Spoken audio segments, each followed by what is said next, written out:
राम राम जी सभी को। तो सुबह सुबह पी जा रही है सुबह की चाय और आज इसके पापा नहीं हैं। 2 दिन से गए हुए हैं इसके पापा अयोध्या, प्रयागराज, वृंदावन का ट्रिप करने के लिए, मतलब दर्शन करने के लिए। और मन्नू को मैंने सुबह सुबह जल्दी उठा दिया। मैंने कहा उठ जा मेरे साथ चाय पीने, मुझे अकेले चाय पीने में मजा नहीं आता। कल भी मैंने अकेले चाय पी थी तो मेरा बिल्कुल भी मन नहीं करता चाय पीने का। कोई साथ हो, गप्पे लड़ाई हो, फिर चाय का मजा लिया जाए तो अच्छा लगता है। चाय पीने के बाद मैं आ गई किचन में नाश्ते की तैयारी करने के लिए। पहले तो सबसे पहले फ्रिज में जो चीज़ें पड़ी होती है ना रात की, वो निकाल के बाहर रख देती हूँ। कौन-सी चीज़ यूज़ करने की है, कौन-सी चीज़ को कैसे यूज़ करना है, सारा पता चल जाता है। उसके बाद फिर मैंने बनाए आलू के पराठे। मन्नू से मैंने पूछा, "मन्नू क्या खाएगा?" तो कहता है, "मम्मा आप पूछते तो ऐसे हो जैसे आपके पास ना 10-15 ऑप्शन हो। बनाने तो आपने प्याज के परांठे ही हैं, पर कोई बात नहीं। आज मैं कह रहा हूँ आपने पूछा ना आलू के परांठे बना दो, तो मैंने आलू तो बॉयल किए नहीं थे, तो लेकिन मेरे पास ना आलू की सब्जी पड़ी थी, आलू और बैंगन की। बैंगन को निकाल के मैंने साइड में कर दिया और आलू को मैश करके मैंने उसके परांठे बना दिए। अब क्या करें, बच्चे की इच्छा तो पूरी करनी ही है। तो यहाँ पर मन्नू नहा के भी आ गया। मैंने इसको बोला था नहा ले तभी मैं नाश्ता दूँगी, ऐसे मैं नाश्ता नहीं दूँगी। भैया अगर ये बैठा रहता है ना, बैठा ही रहता है, फिर नहाने के लिए वेट करता रहता है। अगर मैं इसको वार्न कर दूँ ना कि नाश्ता तभी दूँगी जब नहा लेगा, फिर ये जल्दी से नहाता है। और अब वैसे भी थोड़ा-सा मौसम चेंज हो गया ना, तो फिर अब नहाने में आलस नहीं करता। सर्दियाँ थी ना, तो मन नहीं करता था इसका कि मैं आराम से नहाऊँगा, पर नहाता डेली है। बीच में तबीयत खराब हुई थी ना, तभी इसने 1-2 दिन थोड़ा-सा मिस कर दिया था। 1 दिन छोड़ के नहा ही है, शाम को नहा लेता था। लेकिन अब तो मौसम चेंज हो गया, तो एवरीडे नहाता ज़रूर है। और उसके बाद हम दोनों ने एक साथ नाश्ता किया, क्योंकि मैं भी इसकी वेट में बैठी रहती हूँ। इसके पापा ने जाना होता था ना शॉप पे, तो मैं सुबह-सुबह ही नाश्ता कर लेती थी उनके साथ। अब इसके पापा हैं नहीं, नाश्ता उनके लिए बनता नहीं है। पापा जी भी लेट जाते हैं क्योंकि पापा की तबीयत खराब चल रही है 2 दिन से। तो फिर मैं मन्नू के साथ नाश्ता करती हूँ, इसकी वेट में बैठी रहती हूँ, कब नहाएगा और कब मैं नाश्ता बनाऊँगी। आज फिर क्या हुआ कि मेड आई नहीं। अब मेड का ऐसा है भैया, ना तो इसका फ़ोन नंबर है नई वाली मेड का, और ना ही कुछ पता चलता है कब आ रही है, कब जा रही है। 11 साढ़े 11 बजे तक वेट करना पड़ता है, उसके बाद पता चलता है नहीं आई, तो खुद को काम करना पड़ता है। अब काम करते-करते मेरे को तो इतना पारा हाई हो जाता है ना, क्योंकि पता है क्या होता है ना कि बंदा वेट करता रहे, सारा काम इकट्ठा करे और उसके बाद पता चले नहीं आई है। अगर पहले से पता हो ना कि हाउस हेल्पर नहीं आ रही है, तो बंदा ना चीज़ें मैनेज कर लेता है, फटाफट से करता है, सुबह-सुबह इतना काम फैलाता नहीं है। तो फिर मैंने झाड़ू किया, पोछे कर ही रही थी तो मेरी जेठानी आ गई। और मेरी जेठानी जब भी आती है ना, तो ऑलमोस्ट ऐसा होता है कि हमारे घर मेड नहीं आती। तो भाभी हमेशा बोलती है कि नेगेटिव, जब भी आती हो ना तू ही काम कर रही होती है, मेड नहीं आती है, तुम तो बोलते हो मेड लगी हुई है। मैंने कहा भाई क्या कर सकते हैं भैया, मेड हमेशा हमें टाइम पे धोखा दे जाती है। उसके बाद हो गई दोपहर। दोपहर को मन्नू की फरमाइश हुई कि मम्मा मुझे खाने हैं गोलगप्पे। अब गोलगप्पे का पानी तो खत्म हो गया, ये एनिवर्सरी वाले दिन के गोलगप्पे बचे हुए थे। सर्दियों का दिन है तो खराब नहीं होते ना, तो हमने रख लिए थे। तो अब इसके अंदर ना दही चटनी वगैरह डाल के हम खा लेते हैं। और ये दही बल्ले चटनी बनाते वक्त ना एक ट्रेजेडी हो गई, मतलब बच गई मैं बाल-बाल। अभी अब देखना क्या हुआ था। मैंने गोलगप्पे बनाए अच्छे से, इसके अंदर दही वगैरह डाली, सब प्याज वगैरह डाल दिए, चटनी-वटनी, क्योंकि मन्नू को ऐसे ही खाने होते हैं। मम्मी के लिए बिना प्याज के निकाल दिए और मन्नू के लिए प्याज वाले।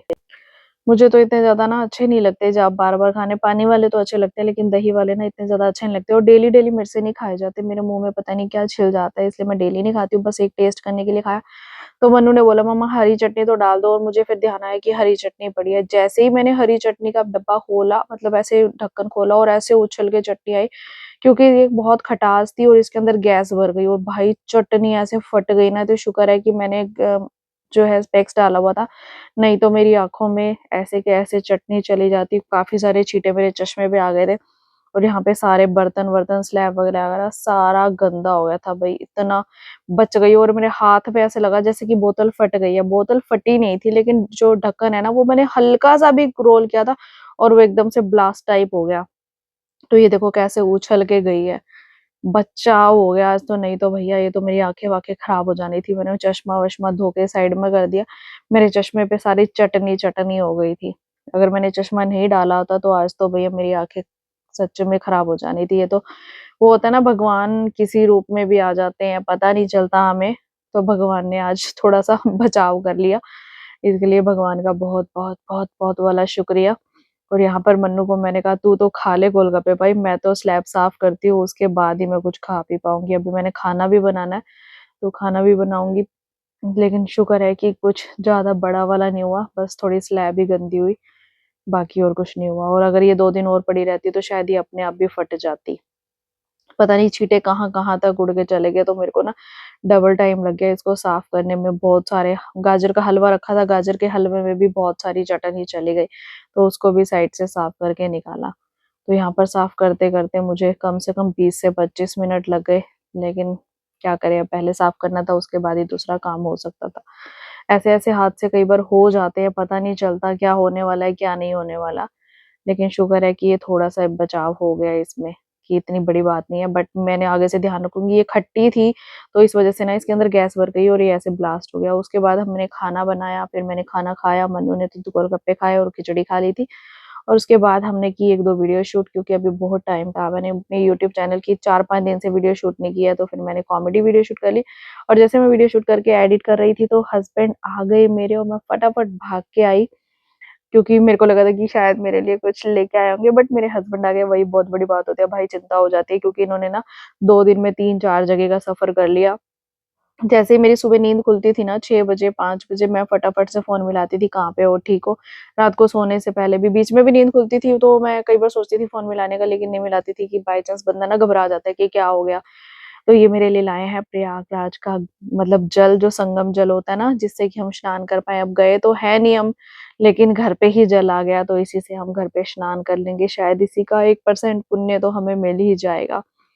रात के बज रहे हैं 8 और ये लेके आए हैं थोड़ा-सा सामान, तो देखते हैं मेरे लिए क्या लाए हैं।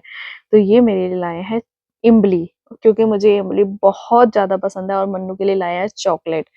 मम्मी के लिए लाए हैं प्रसाद क्योंकि मम्मी तो यही चीज़ें खाती है, बाकी मम्मी भी इमली बहुत शौक से खा लेती है। तो हम सास-बहू के लिए लाए हैं इमली, प्रसाद तो सभी के लिए लेके आए हैं। मन्नू खाएगा शौक से चॉकलेट, चॉकलेट तो ये भी खा लेते हैं, मतलब कुछ ना कुछ तो लाए हैं। बाकी गए ऐसी जगह पे थी, वै हमारा पता है क्या है, हम कहीं भी जाते हैं ना, चाहे कहीं भी हम इकट्ठे जाएँ, चाहे अकेले जाएँ, हम लोग कभी शॉपिंग नहीं करके आते। हम सिर्फ घूमने के पर्पज़ से जाते हैं, सफ़र को एन्जॉय करते हैं, वहाँ पे जहाँ जाते हैं, वहाँ एन्जॉय करते हैं। लेकिन हम शॉपिंग नहीं करके आते, हमें शॉपिंग का इतना ज़्यादा शौक ही नहीं है, क्योंकि हर चीज़ तो आपको अपने शहर में मिल जाती है, बट घूमना-फिरना, वो एन्जॉय करना ही बहुत बड़ी बात हो जाती है, तो हम लोग हमेशा करते हैं। तो अभी ये लेके आए हैं तो फिर ये मेरे लिए सिर्फ़ और इमली लेके आए हैं। मैं इमली देख के ही बहुत खुश हो गई भाई, क्योंकि मेरे को बहुत पसंद है। जब मन करता है ना खा लेती हूँ, हरिद्वार जाती हूँ, वहाँ से भी बहुत सारी इमली लेके आती हूँ। और उसके बाद हमने खाया प्रसाद, जो कि अयोध्या का था, राम मंदिर का, और उसके बाद हम वृंदावन भी होके आए हैं, तो वृंदावन का भी प्रसाद था। सच में अयोध्या वाला जो प्रसाद था ना, बहुत टेस्टी था, देसी घी के बेसन के लड्डू थे। वैसे तो वृंदावन वाला भी था, पर वृंदावन वाला हमने बहुत बार खाया हुआ है, अयोध्या वाला पहली बार खाया। हर जगह के प्रसाद की टेस्ट अलग होता है, लेकिन प्रसाद के नाम से ही हर चीज़ में टेस्ट आ जाता है। और उसके बाद हो गई रात। पहले हमने बहुत सारी गप्पे मारी, क्या किया, कैसे किया, मतलब कहाँ घूमे, कैसे-कैसे सफ़र रहा। उसके बाद रात हो गई, मेरे हस्बैंड तो सो गए, क्योंकि वो थके हुए थे, उनका कोई खाना खाने का इच्छा नहीं था, बहुत ज़्यादा थक गए थे। और फिर मैं आ गई अपना डिनर बनाने के लिए। मन्नू आ गया मेरी हेल्प कराने के लिए। मन्नू एज़ यूजुअल मेरी हेल्प कराने के लिए आ ही जाता है कि मम्मा काम कर रही है, फटाफट से मैं खिला देता हूँ। इससे पता है क्या होता है ना, कि मैं फटाफट बनाती हूँ गरम-गरम, वो खिला लेता है, फिर हम दोनों इकट्ठे बैठ के खुद खा लेते हैं। और आज डिनर में बना है दाल। सबको डिनर करवाने के बाद हम माँ-बेटा खुद खा रहे हैं, और पीछे हस्बैंड सोए हुए हैं और ज़बरदस्त खर्राटे ले रहे हैं, क्योंकि बहुत थक गए हैं 2 दिन से, ये सफ़र ही सफ़र करे जाते हैं, आसान नहीं होता 2 दिन के सफ़र मतलब करके 3 जगह पे करके आना, इन अयोध्या, प्रयागराज, उसके बाद आते वृंदावन भी दर्शन करके आए हैं, बट सभी जगह पे दर्शन कह रहे हैं कि काफ़ी अच्छे हो गए। चलो भगवान का लाख-लाख शुक्र है कि मतलब सही सलामत दर्शन हो गए, सही से घर आ गए और सफ़र अच्छा रहा। और उसके बाद मैंने धोए बर्तन और ख़त्म हो गया है मेरा आज का काम। इसी तरह आज का व्लॉग भी यहीं करते हैं हम ख़त्म। और मेरे ये सिंपल से हाउसवाइफ वाले व्लॉग अगर आपको अच्छे लगते हों, तो प्लीज़ वीडियो को लाइक करना, नए हो तो चैनल को सब्सक्राइब ज़रूर करना। Bye bye, Ram Ram ji.